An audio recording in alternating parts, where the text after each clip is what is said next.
लसो फ्याफुला रङदुगु बेनन्द आजको भिडियोमा तामाङ भाषामा केही कुराकानी गरौँ है त।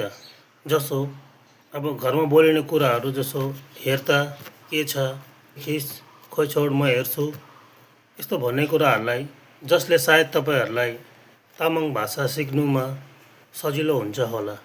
लसो च्यागो अर्थात् हेर च्यागुदा चोम्मान री तिकजिम हेर्ता थैलीमा के रहेछ भन्नेलाई तामाङ भाषाबाट च्यागुदा भनेको हेर्ता, चोम्मन भनेको थैली वा बोरा, री भनेको मा, तिक भनेको के, जिम भनेको रहेछ।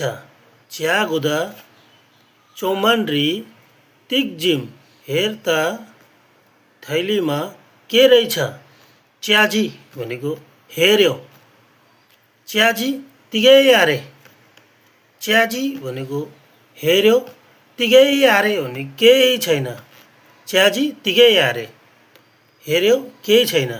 च्याला हेर्छु, म्राङ्जी देख्यो, साप्रा दिरी मुला म्राङ्जी साप्रा भनेको माटो, दिरी भनेको मुला भनेको छ, म्राङ्जी भनेको देख्यो, साप्रा दिरी मुला म्राङ्जी माटो मुनि छ देखियो, म्राङ्बारे अर्थात् देखेको छैन।